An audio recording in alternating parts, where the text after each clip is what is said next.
A question many people are asking is, can Matas Buzelis legitimately win Rookie of the Year next season? And if not, what are some of the hurdles that could get in his way on the Chicago Bulls team? Also, is Josh Giddey truly ready to thrive under the Chicago Bulls? We're going to talk about that, plus the TNT, NBA drama, all that plus more right after this. You are now tuned in to Chicago Bulls Central, your number one place for all Chicago Bulls news and content.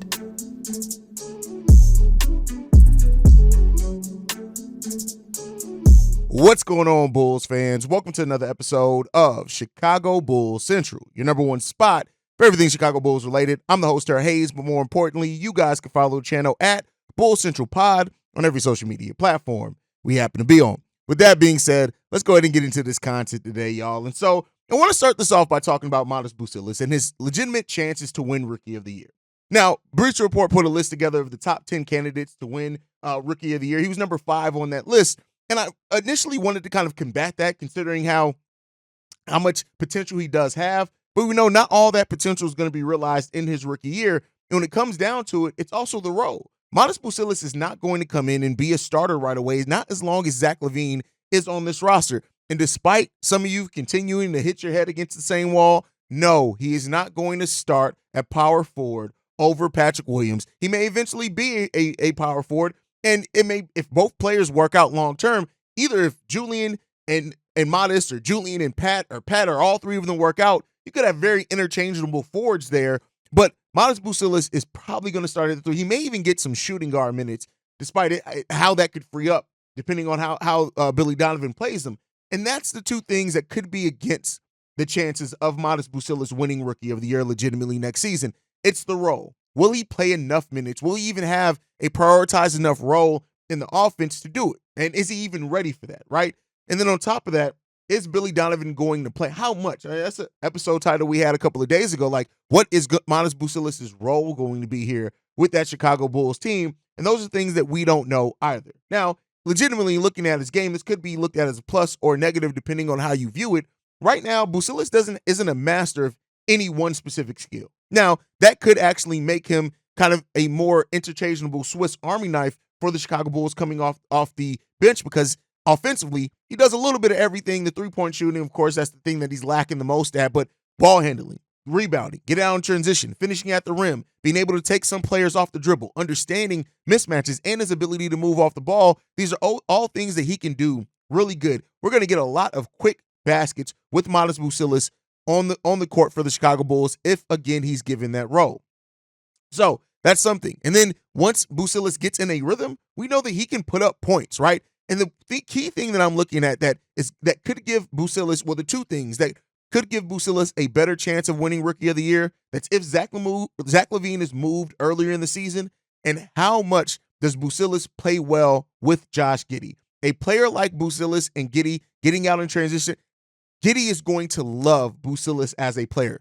I can stamp that with just the way that Giddey is able to create open looks for his teammates, and pair that with Buzelis' ability to move without the ball and get out in transition and things like that. Like even in the half court, how he moves, he's always cutting, always looking to try to get to the rim.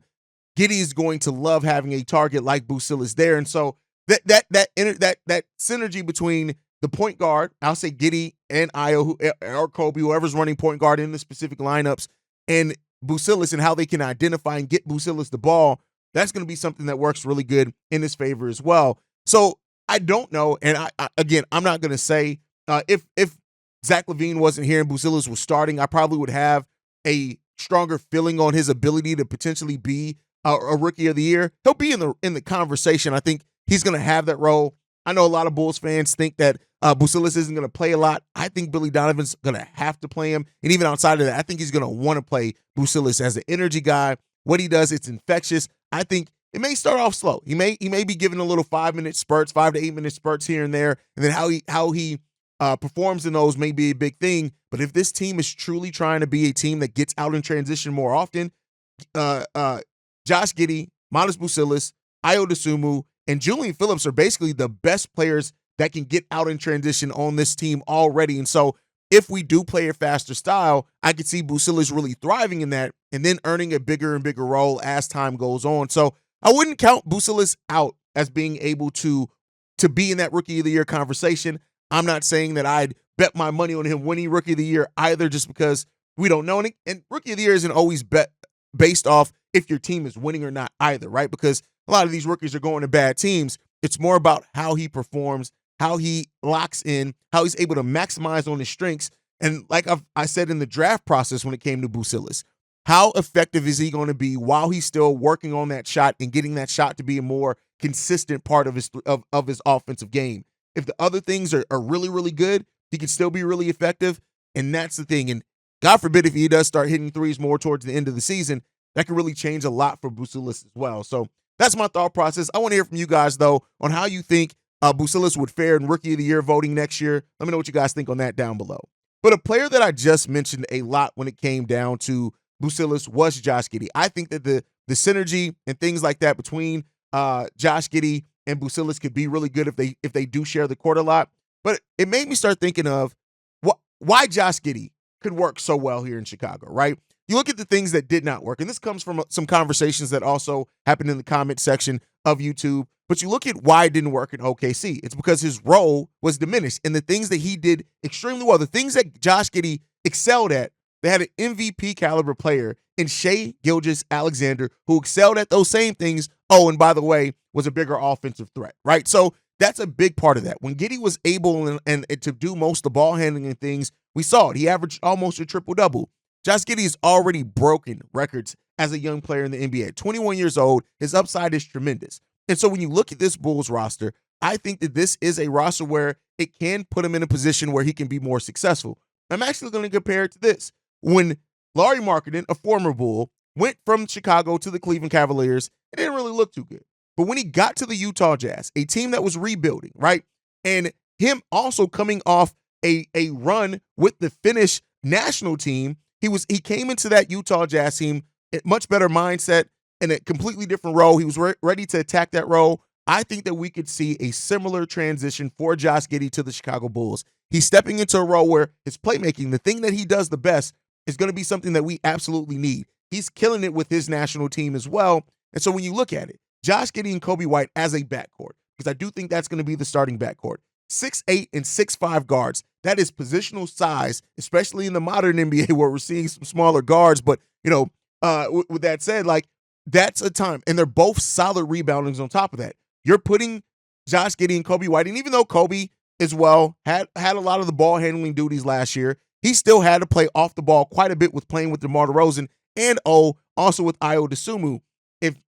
If Kobe White starts thriving and moving without the ball, getting off screens as a shooter as well, that's going to be given some opportunities. And Josh Giddey's ability to create open shots, I've said it before, DeMar DeRozan was a good passer. Josh Giddey is a great playmaker. Those are very, very different things. And so because of that, you have Josh Giddey, you have Kobe White. I can see this backcourt, this big combo guard in Kobe White, because that is what he is. He is a combo guard.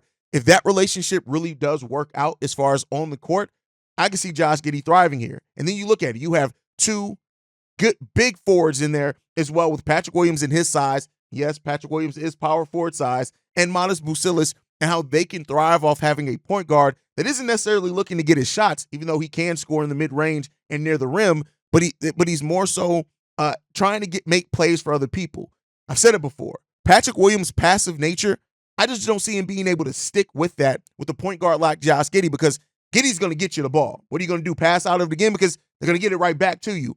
I think that Giddey's open playmaking and the open shots that he generates by his movement with and off the ball is going to help Patrick Williams as well take more shots. I'm not saying Patrick Williams is going to turn into this player that we've been waiting and hoping for Patrick Williams to be for years, but I do think it's going to help him tremendously do that. And then Matas Buzelis, Julian Phillips, those players that do like to move without the ball, I said it in the last segment. Those are players that are really, truly going to thrive playing with a point guard like Josh Giddey. Not even to mention Jalen Smith. I don't know how many minutes he's going to be there, but I think that Josh Giddey is set up to really thrive with the Chicago Bulls. Now notice, I'm not necessarily saying that it's all going to be exactly what we want it to be, but I do think that Josh Giddey is absolutely going to thrive with the makeup of this roster. And I didn't even factor in Zach LaVine just because we don't know exactly what Zach LaVine is going into as well. But while Giddey doesn't have the defensive prowess of what Lonzo Ball did at his height, I do look at it and say, that Zach LaVine should also be a player that's able to thrive with a playmaker like Josh Giddey as well,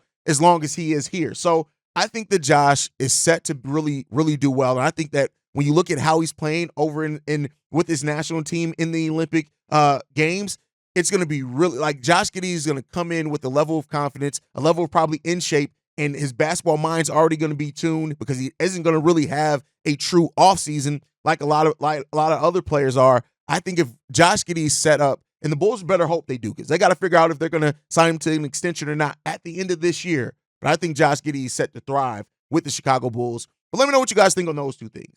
Matas Buzelis and his chances at Rookie of the Year, Josh Giddey and how much he can really thrive here in Chicago. Let me know what you guys think on that down below. Now, in talking about that as well, I want to talk about some of the other things that could turn into kind of X factors for the Chicago Bulls heading into next season. And the biggest one that we have is I'm probably going to stop talking about it at this point, but like Kobe White, Ayo Dosunmu, and to a lesser extent, Patrick Williams, they are going to be stepping into much bigger roles than what they had. Even though Kobe White, a huge scorer for the Bulls last season, you're stepping into a bigger role. Whether you look at it as 1A, 1B with him and Zach LaVine, Kobe White and Billy Donovan and AK has talked about it a lot. They do not want to change Kobe White's prioritization in the offense. And so I like to think that Kobe's still going to get tons of shots. And Kobe stepping now into a place where he can maybe focus a little bit more on scoring. He gave a lot of effort defensively, drew a lot of charges as well because he's not going to have to run that show. He's going to get to share some of the ball handling duties, and I understand the Bulls fans that have that concern over taking the ball out of Kobe's hands for a player like Josh Giddey. But I think that if that, like I said, that relationship works, seeing that Kobe White taking his game to the next level could definitely be a huge one for the Chicago Bulls. And Ayo Dosunmu, while taking a step from the starting lineup, is still stepping into a larger role, especially than what he came into last season having, as he is going to be the lead guard off the bench for the Chicago Bulls. And because of that, he's going to have a lot of defensive. He's going to draw some of the best defensive assignments. He's going to be looked at as a team that's, especially a bench that's set up to run faster, get out in transition. He's going to be looked to do that and facilitate that a little bit more as well. Ayo Dosunmu is stepping into a place where he legitimately could be, if the Bulls win more, and maybe long-term, could be in some six-man of the year conversations. That's looked at what he did last year, the 12 points per game, the efficiency that he scored from, the 40% from three, with how good he is in transition, and having players now that are going to be better suited for that. I think that Ayo Dosunmu could be a huge X factor for the Bulls. And then the one that we've been waiting on for a while, and this is probably the last year I'll give him any credence for this, and that's just because of him stepping into a larger role, that is Patrick Williams. Patrick Williams got the money. He's reportedly going to be healthy. And let's see if he can finally score more than the 10 points per game he's basically given his whole career. It's time for Patrick Williams to step up. But for a Patrick Williams that does step up, it's really going to be potentially an X factor for this Bulls team if Patrick Williams finally starts looking like a player that cares about offense. I'm not talking about him being the 4th overall pick or living up to those expectations, but just being a solid two-way player that gives that consistent effort. If Patrick Williams does that, I think we're looking for a big season for Patrick Williams, and those guys can be X factors in their own right. And Ayo Dosunmu now, is Ayo the best perimeter defender for the Chicago Bulls? I think so. So it's going to be a lot brought to Ayo Dosunmu in that case. Next up is then the kind of unexpected players that you can look for. If Dalen Terry, Matas Buzelis, Julian Phillips, if any of those guys become a workhorse off the bench for the Chicago Bulls, that could absolutely be an X factor for the Bulls coming off that bench. And I think that could be a huge thing for seeing these guys as building. Matas, we're not just looking at just the season. He gets that credit. But Dalen Terry, you're headed into year 3. And while I have said multiple times, no longer are we at the place where it's like, oh, your player got to make a leap by year 3. If they don't, they're trash. But I do think that this is the time now where we really should be looking at Dalen Terry to see what is he going to bring consistently for this Bulls team, and can he continue to take a little bit of a step like he did last year. Dalen Terry went from his rookie year looking like a guy that didn't belong to his second year looking like a guy where he made some impact. He even had that game where he hit 3 threes, right? But he started looking like, okay, you can see him on an NBA court. He understands how to be on an NBA court. Now you got to take that next step as well, young fella. And if you can do that, and then Chris Duarte.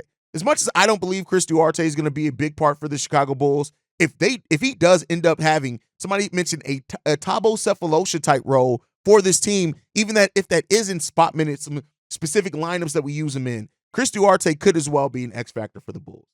But the biggest X factor for the Chicago Bulls heading into next season is Lonzo Ball. And not just because of me saying that Lonzo Ball is going to play a whole lot of minutes. Let me be clear here. I don't think he's going to be slated to play a whole lot of minutes, and I do think he's going to come off the bench regardless if he is healthy or not at the start of the season. But here's what I'm trying to say.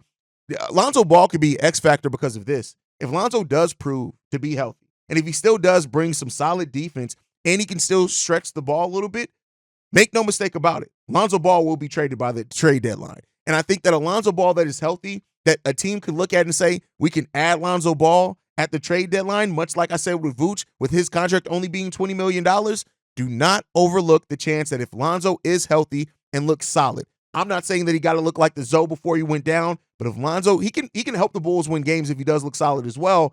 But let me be clear here. Lonzo Ball, being an expiring contract, I think what the people are missing as well, if he does play well, he could be a trade bait for the Chicago Bulls, and he actually could net them something pretty solid back, because the team could then look at it and say, hey, we got negotiating power with him. We're getting his bird right, so if he does look great, and let's say he does finish it strong and he goes on a playoff run for him, we can pay him. It's not no big deal, but you get those negotiating rights with Lonzo Ball, and I think that if Lonzo looks healthy, and it's very slim chance, but I think that he has the biggest chance to exceed that if he really is healthy and plays well. And he's not going to play back-to-backs initially, whatever. But leading into that trade deadline, don't be surprised if Lonzo Ball has been relatively healthy, that he ends up being a trade bait for a team.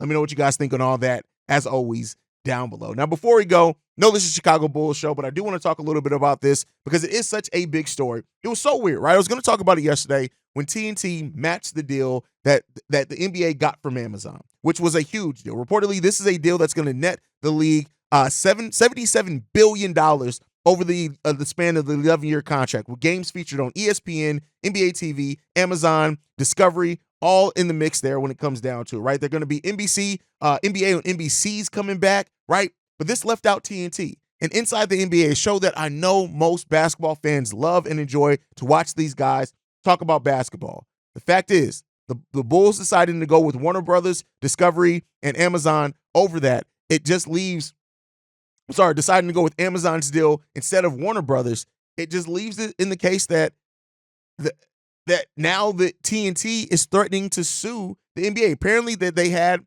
matching rights in their contract. They felt like they put together a deal that matched it, but reportedly from the NBA is they feel that the exact raising here, the league, however, the offer does not adequately match the full Amazon proposal, and they thus will move forward without longtime partner TNT. And I know that gave it a glimmer of hope when we heard that TNT and they released that tweet, that press release that they were going to match the offer made by Amazon. It left a lot of people excited to say that we were going to see this team together. But from what it says right now, and I don't see, even if this does go to jury, right? If this does go to trial where they try to take the NBA to court, I don't see. The deals are done now. They're signed. They'll by that point in time already be prepping for a launch.